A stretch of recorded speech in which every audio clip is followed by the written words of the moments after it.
At a squat, concrete brothel on the muddy banks of the Arauca River, Gabriel Sanchez rattled off the previous jobs of the women who now sell their bodies at his establishment for $25 an hour.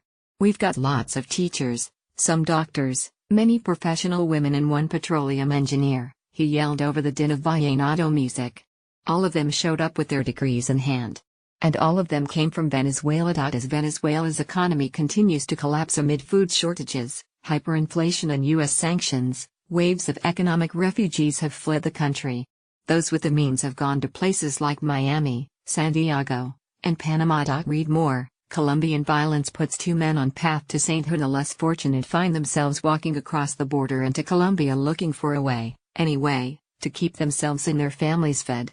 A recent study suggested as many as 350,000 Venezuelans had entered Colombia in the last 6 years. But with jobs scarce, many young, and not so young, women are turning to the world's oldest profession to make ends meet. All 12 women who work at this brothel in Arauca, Colombia are from Venezuela. As Venezuela's economic crisis continues to grind on, many Venezuelan women have turned to the sex trade in neighboring Colombia to make ends meet. Jim West Miami Herald. Diana, a 30-year-old mother of 4, nursed a bear as she watched potential clients walk down the dirt road that runs in front of wooden shacks, bars and bordellos. Dressed for work in brightly colored spandex, Diana said she used to be the manager of a food processing plant on the outskirts of Caracas. But that job disappeared after the government seized the factory and looted it, she said. 7 months ago, struggling to put food on the table, she came to Colombia looking for work. Without an employment permit, she felt herself working as a prostitute in the capital, Bogotá. While the money was better there, she eventually moved to Arauca, a cattle town of 260,000 people along the border with Venezuela, because it was easier to send food back to her children in Caracas. The previous night, her sister had traveled by bus for 18 hours from Caracas to pick up a bundle of groceries that Diana had purchased: pasta, tuna, rice, cooking oil, and then immediately jumped on a bus back home. "If you had told me 4 years ago that I would be here, doing this, I wouldn't have believed you," said Diana, who asked that her last name not be used. "But we've gone from crisis to crisis to crisis, and now look where we are."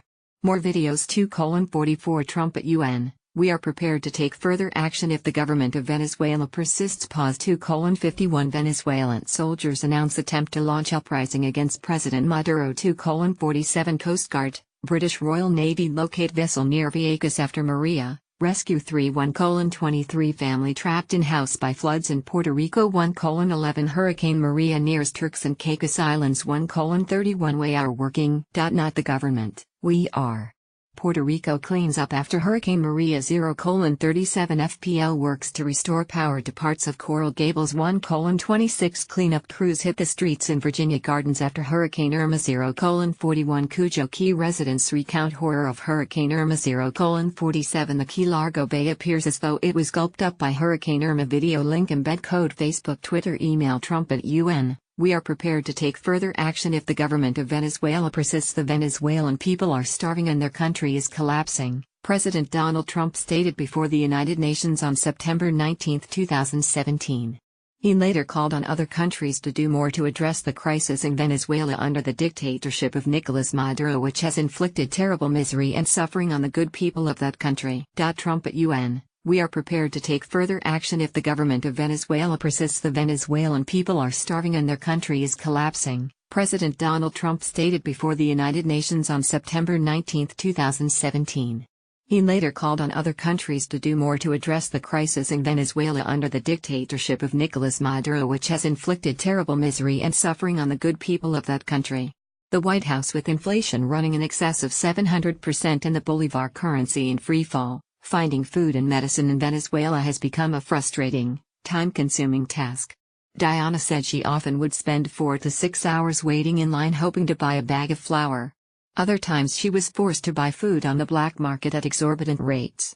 Hunger in Venezuela is rampant. That has fueled a scramble to earn hard currency, Colombian pesos, or, even better, the US dollar, which is the legal tender of Ecuador and Panama. Diana said that on a good night she makes the equivalent of $50 to $100, selling her services 20 minutes at a time. Prostitution obviously isn't a good job, she said. But I